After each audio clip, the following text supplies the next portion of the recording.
LIV Golf was back at it this afternoon in sunny Orlando. You saw it right here on Wish TV. One of the biggest players in golf, Brooks Koepka, came into Sunday with a 3-shot lead. So if he holds on, he becomes the first player in LIV's short history to win 2 tournaments. Just an absolutely beautiful day for some golf in Orlando.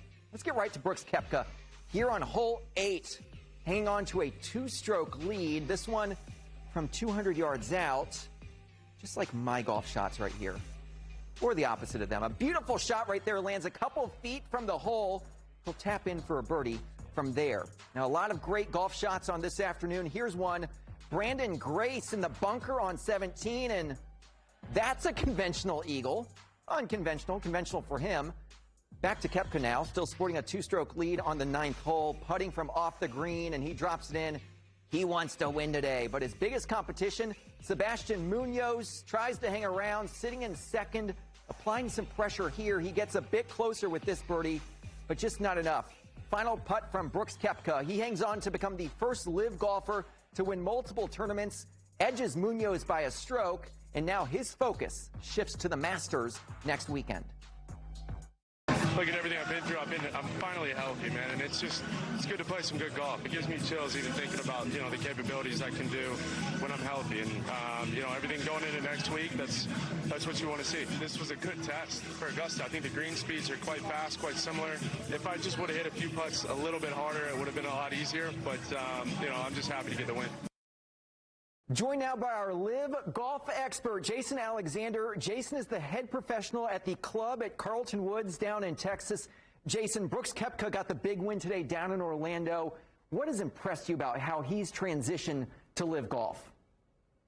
Andrew, we all watched Full Swing on Netflix, which I thought was pretty scintillating and sensational. And, Brooks's episode, you have to kind of dive in and say what happened. And, I know he had some health issues, his hip. But, the biggest thing was his short game went off the reservation. So he hadn't had a really good finish here in, I would say, at least 2 years to get a victory on the LIV Tour, week 4 Augusta, leading up, 17 birdies, 2 bogeys. I think it was more of a dominating performance like we were used to seeing from Brooks Koepka, 3-4 years ago. So I'm telling you, he parks his car down Magnolia Lane. There's going to be a strut in that step heading into Augusta on Thursday, I guarantee you. Absolutely. We'll talk about the Masters in just a second. The name recognition alone, obviously LIV golf is relatively new when you start thinking about sports leagues and whatnot. How big is it, Jason, for LIV golf to have guys that have that name recognition like Brooks find success? Just like any, I would say, startup league, you look at some of these spring football leagues, you want some name recognition. And Charles Howell, great story, winning a couple times. But when you get Koepka, when you get DJ, when you get Patrick Reed, when you get Cameron Smith to get up there, when you have those guys battling it out on Sunday in LIV golf, it has more of a big tournament feel, a big tour feel. And they're going to need a lot more of that, I think, moving forward, because they've got the names. They just need to be at the top of the leaderboard. LIV Golf has obviously signed a deal with the CW. You can see it right on Wish TV right here. How do you think, Jason, that has helped the sport? They needed to be on TV. They needed a title sponsor for viewers to sit on their couch and flip on the television. Look, YouTube's great. I've got YouTube TV, but you want to be on a network. So getting the CW, which is a very, very well-renowned name network, I think was huge for LIV golf, and it's something they needed to have happen for sure. And I think, look, this is year 2. They've got a TV deal. Where this goes into the future, I think the players are giving a lot of feedback to Greg Norman, and they're going to get this thing dialed in. But there's a lot of fun things about LIV golf that I think the fans and viewers really enjoy, and maybe a few things that maybe need to be altered just a touch, but they're going to get there, no doubt about it. Now, one of the things I really like about LIV golf is that the players can wear shorts. That seems like it's more comfortable for sure compared to, wearing the non-shorts when you're out there on the course. As long as Lee Westwood needs to take his tube socks off. Outside of Lee Westwood, I think everybody else is good. Yeah, absolutely. Next week, obviously, everyone's going to be dressed to the nines with Augusta. It's the Masters. We all know. Give us your early predictions. Who do you think is favored? Which golfer could surprise you, et cetera, et cetera?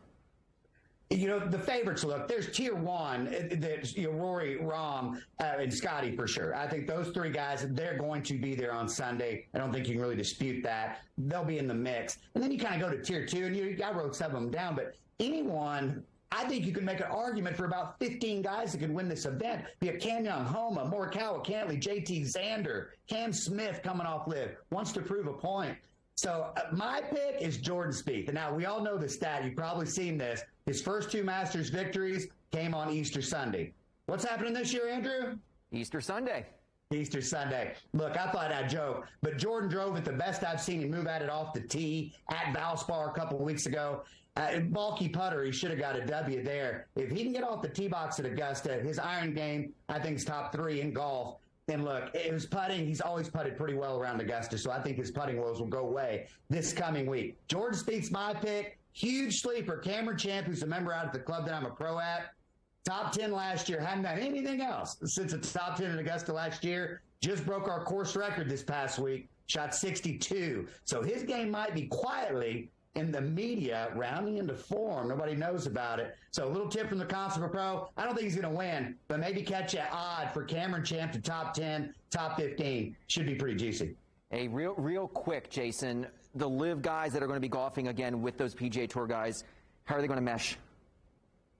Oh, hey, in the majors, it didn't make, hey, when they were all on the tour together, they didn't mesh in the majors anyway. So all these guys, there's no team aspect at Augusta this week. So they're all going for the W. And I just think the dynamic's so interesting. The tour wants to keep their level up and say, oh, y'all shouldn't have left. And these LIV guys want to come in and go, we arguably have the #1 tour in golf with the best players. And so I just think the dynamic for us fans is just going to be over the top.